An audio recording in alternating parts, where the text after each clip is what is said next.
The Niners won the game, and they won the game because they found the matchups in the second half, whether it was the Vildor, DPI, Ayuk in the red zone, Kittle on Melanfonwu. They ran the ball. Brock Purdy putting on the Michael Vick jersey. And Brock Purdy, dude. This is the thing. You know, it's the reason we haven't slandered him to the degree that some people have, because I don't see the point in that. The point is Brock Purdy's good enough. The way they said good enough for Detroit, Brock Purdy's good enough to play in a Super Bowl. Brock Purdy's part of the reason they're here.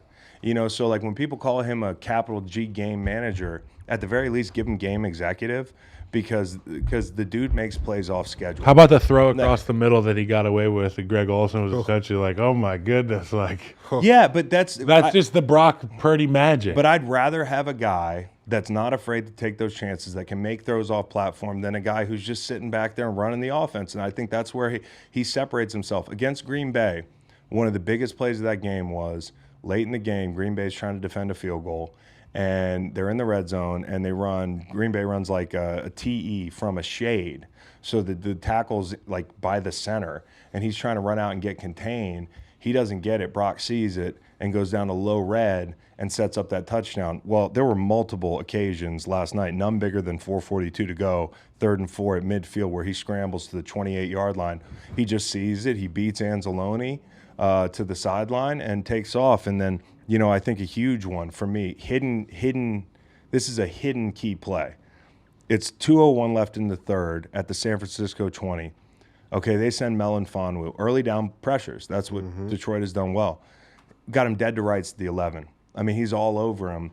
Purdy shakes out of that and hits Juszczyk on the sideline. And you know what happened? Toe tap? Yeah, it's a toe tap. Dude. 7-minute drive. It could be 2nd and 19. What do you call Juszczyk? On the 11. Juszczyk on the sideline, and it's a 7-minute drive. Receiver? So, like, that kills you. And it's all Brock Purdy making plays off schedule, and the throws were circus throws. It's like a well-behaved Johnny Manziel. Yeah. You know what I like? Like entertaining, maybe not the optimal physique. People want an alpha Josh Allen out there, and Brock Purdy's like, hey, my hands are a little small. I got to dry them off when it rains. You want to see this offense go? Let's run this thing back for the fourth quarter. And by the way, his hands aren't small. I'm playing the narrative game. The narrative game. He reminds me. I was trying to figure out who he reminds me of. Somebody said Howie Jr. Somebody said Baker sometimes, like, but I actually in high school. Bro. Yeah, my brother. He was sick. Yeah, in high school. Honestly, he reminds me of like what you would want Bryce Young to be. You know, like cagey. You know, extends plays, quick release. He's got a great quick release. He can make some plays off platform, but he's not Michael Vick, except for when he's playing the Lions. And I think he's just been that guy for them that you could explain it away. This was such a huge game for him, because I think if they lose this game, there are people talking about, do you replace Brock Purdy next year? And there was a point in this game where you're like, we're right back where we were last year in the NFC They Championship. panned to George Kittle on the sideline, yeah, like right after their failed drive, and they were down 17. And George Kittle's face on the sideline is kind of like, you know, it's not a face that's telling me like, screw our quarterback, but it's a face that's like, fuck, how do we get in this situation so quickly? And then for him to turn it around, I just imagine all the texts that were sent from Lions fans talking shit, all the Facebook posts. Did you see just wait. Yeah, did you see the video of Kittle last night's Super Bowl when they were about to lose? He was just like, he was on the sideline, he was mic'd up, and he had said something. He was like, I'm gonna fucking be back here and with a vengeance. Like they played that. And then, that's another team that's got championship DNA. They might not have won one, but they've been there. Yeah. So you talk about a team that like goes down 17 at home, and the sky is falling. They're giving up 150 yards on the ground in the first half. They're in the same place they were last year. Purdy got hit so hard at one point by McNeil. I thought we were going to have a repeat of last year. Like he was going to be out. Was it the one where he hit his? Yeah. Okay.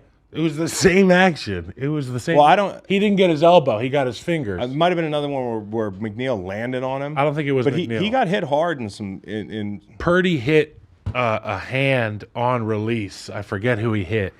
But I remember thinking, like, damn, is it going to be fingers this year? Yeah. The ball goes down the field a couple times, and you're like, damn, is Purdy going to get up? I said the same thing about Mahomes a couple times. Mahomes was so tough yesterday. He got crumpled up like a pretzel. Destroyed a couple times. The pretzel tackle he got out of. He didn't tear both his ACLs. And he just ran out of it. Yeah, dude. I mean, so. There's a viral video going around of some of his workouts that he does that looks crazy, and he can kind of like back doing like handstands and shit. Purdy made some of the best throws yesterday of anybody. Shout out to Bob Stroop, who is Mahomes' trainer, who is a very entertaining Twitter follow on game day. He's a very prideful trainer, loves his athletes, as many of these trainers do. Mm-hmm. And he's a good Bob Stroop is a good follow. But he makes Patrick do all this off-platform stuff to prepare for these awkward situations because he knows his athlete isn't going to go down on first contact. So how am I going to train him differently? No question. Interesting. But I mean, he's a different athlete, so you can't train him like everybody else. Yeah. This is going to be a great Super Bowl.